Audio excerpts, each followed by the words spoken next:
Welcome back to Tiger Rising. We're going to meet a new character. She's really interesting.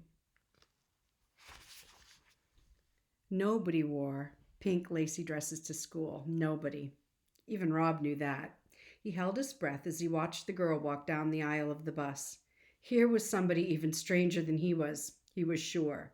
"Hey!" Norton called out. "This is a school bus." "I know it," the girl said. Her voice was gravelly and deep, and the words sounded clipped and strange, like she was stamping each one of them out with a cookie cutter. "You're all dressed up to go to a party," Billy said. "This ain't the party bus." He elbowed Rob in the ribs. "Oh!" Norton laughed, and he gave Rob a friendly thud on the head. The girl stood in the center of the aisle, swaying with the movement of the bus, and she stared at them. "It's not my fault you don't have good clothes," she said finally.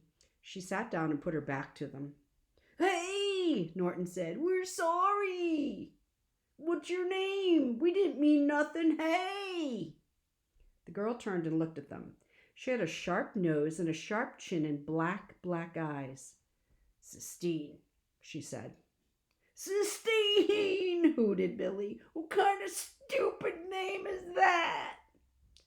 "Like the chapel," she said slowly, making each word clear and strong. Rob stared at her, amazed. "What are you looking at?" she said to him. Rob shook his head.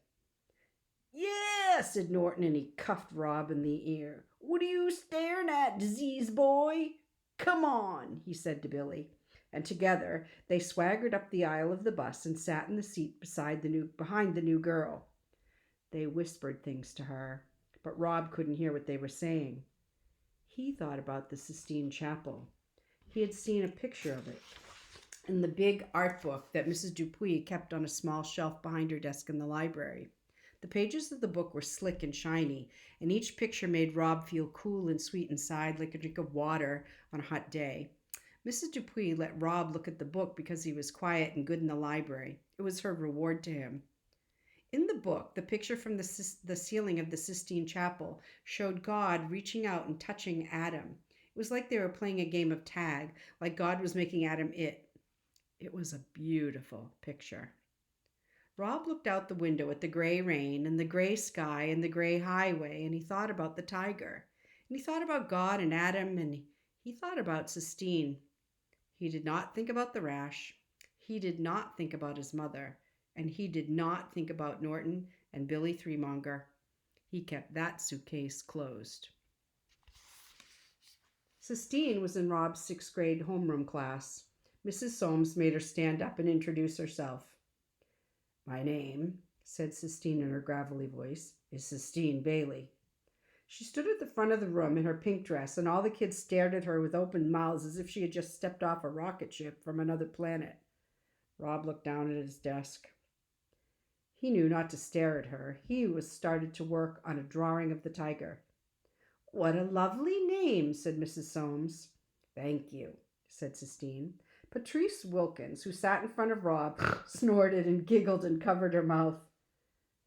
"I'm from Philadelphia, Pennsylvania," Sistine said, "home of the Liberty Bell, and I hate the South because the people in it are ignorant. And I'm not staying here in Leicester. My father's coming to get me next week." She looked around the room defiantly. "Well," said Mrs. Soames, "thank you so much for introducing yourself, Sistine Bailey. You may take your seat before you put your foot in your mouth any farther." The whole class laughed at that. Rob looked up just as Sistine sat down. She glared at him. Then she stuck her tongue out at him. Him! He shook his head and went back to his drawing. He sketched out the tiger, but what he wanted to do was whittle it in wood. His mother had shown him how to whittle, how to take a piece of wood and make it come alive. She had taught him when she was sick. He sat on the edge of the bed and watched her tiny white hands closely. "Don't jiggle that bed," his father had said. "Your mamma's in a lot of pain." "He ain't hurting me, Robert," his mother had said. "Don't get all tired out with that wood," his father had said. "It's all right," his mother said. "I'm just teaching Rob some things I know."